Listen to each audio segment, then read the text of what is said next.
আসসালামু আলাইকুম ভিউয়ার্স, জান্নাতের চ্যানেলে আপনাদেরকে স্বাগতম। শুরুতেই বলে রাখছি, আমার ভিডিওগুলোতে যদি লাইক কমেন্ট না দেন তাহলে আমার কিন্তু ভিডিওগুলো বৃথা হয়ে যাবে। আর আমার নতুন নতুন ভিডিও পাওয়ার জন্য অবশ্যই আমার চ্যানেলটি সাবস্ক্রাইব করতে ভুলবেন না। হ্যাঁ ভিউয়ার্স, আজকে নিয়ে এসেছি নতুন কিছু। সেটি হচ্ছে সমবয়সী কোনো মেয়েকে বিয়ে করলে যে সমস্যার সম্মুখীন হতে হয়। আমরা কিন্তু আজ প্রায়ই সবাই সমবয়সী ক্লাসমেটদের সঙ্গে সম্পর্ক করছি, বিয়ে পর্যন্ত গড়িয়ে নিয়ে যাচ্ছি। চলুন মেডিকেল সায়েন্স এ ব্যাপারে কি বলে। স্বামীর বয়স স্ত্রীর বয়সের দ্বিগুণ হওয়াটা বেশ কিছুদিন আগেও ছিল স্বাভাবিক বিষয়। সময়ের পরিবর্তনে শিক্ষিত মানুষের মধ্যে বয়সের কম ব্যবধানে বিয়ে করার প্রবণতা বেড়ে গেছে উল্লেখযোগ্য হারে। বিয়ে মানে এখন শুধু সন্তানের জন্ম দেয়া নয়, জীবনের সর্বাঙ্গীন সুখে, শান্তি, দুঃখ, হাসি, আনন্দ, সফলতা বিফলতায় সমান ভাগিদার খোঁজা। তাই সমবয়সীদের মাঝে বিয়ের ব্যাপারটা ইদানিং খুব বেশি দেখা যাচ্ছে।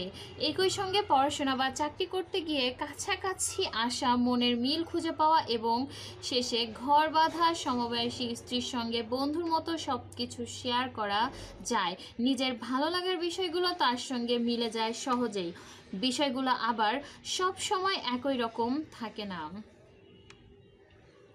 কখনো পড়তে হয় দারুণ বিপাকে। তাই তো অনেকে সমবয়সী বিয়ের ক্ষেত্রে কিছু কমন সমস্যা আমরা প্রায়ই দেখতে পাই, যা বিষয়ে তুলতে পারে দাম্পত্য জীবনে অসুখী। অনেক সময় দেখা যায় সমবয়সী পুরুষ মহিলার কাছে মানসিক দিক থেকে ভ্রাতৃতুল্য হয়, কিন্তু পুরুষটি আচরণে এসে পড়ে কর্তৃত্ব। যেহেতু নারী ওই পুরুষ থেকে পরিণত মনস্ক, সেই কারণে তার থাকে দিদিগিরি। অচিরেই শুরু হয়ে যায় ব্যক্তিত্বের সংঘাত।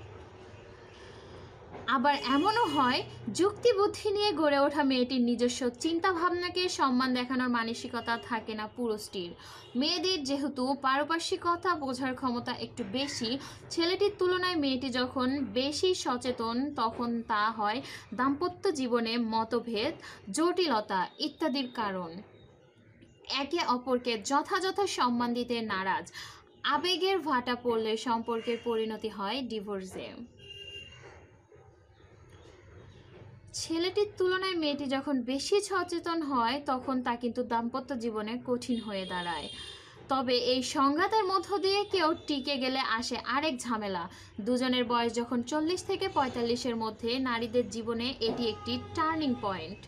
নানা স্বাভাবিক সংকট তৈরি হয় এ সময়। সন্তান ধারণের ক্ষমতা হারায়, স্বামীর ইচ্ছার বিরুদ্ধে অনিচ্ছা, ক্যালসিয়ামের অভাব ঘটে, একই সঙ্গে চলে মানসিক সমস্যা। এসবে তা ভয়ঙ্কর হয়ে ওঠে। তারা ভাবতে শুরু করে তার দেয়ার আর কিছু নেই। মনে চলে আসে বিষণ্ণতা। প্রাকৃতিক কারণে আগে পরিণত হওয়া নারীকে আগেই বার্ধক্য গ্রাস করে ফেলে। একই বয়সে পুরুষটি তখন টাকটু ঘোড়া। মধ্য দুপুরে পুরুষটি যখন নিদারুণ অসহায়, দিশেহারা পুরুষের দাম্পত্য জীবনে প্রভাব পড়ে। অশান্তিতে শুরু হয় ডিভোর্সের সম্ভাবনা। সমবয়সে বিয়ে করা মানে অশান্তিকে দাওয়াত দেওয়া। হ্যাঁ ভিউয়ার্স, মেডিকেল সায়েন্সের ভাষায় কিন্তু তাই আবেগপ্রুত হয়ে সমবয়সী বিয়ে করছেন, কিন্তু এই সমস্যাগুলো সম্পর্কে সচেতন হন, তারপরে সম্পর্ক টিকিয়ে রাখুন। আমি চাই আপনাদের সম্পর্ক সারা জীবন টিকে থাকুক, অনাবিল সুখ আসুক আপনাদের সবার মাঝে। যে কোনো ক্ষেত্রে বিয়ে বলুন, সম্পর্ক বলুন, বা যে কোনো কাজ করার আগে ভেবেচিন্তে করা কিন্তু সব সময় ভালো। হ্যাঁ, এই ধরনের চিন্তা ভাবনা মাথায় আসাটা খুব জটিলতর। সবসময় কিন্তু মাথায় এগুলো কাজ করেও না। এই চিন্তাগুলো মাথায় আনার জন্যই কিন্তু জান্নাত আপনাদের পাশে রয়েছে। আর ভিডিওটি যদি ভালো লেগে থাকে তাহলে তা অবশ্যই কমেন্ট করে জানাবেন। এ ধরনের আরও নতুন নতুন ভিডিও পেতে আমাদের সাথে থাকবেন। আবার দেখা হবে নতুন কিছু নিয়ে। ততক্ষণ পর্যন্ত ভালো থাকবেন। টাটা।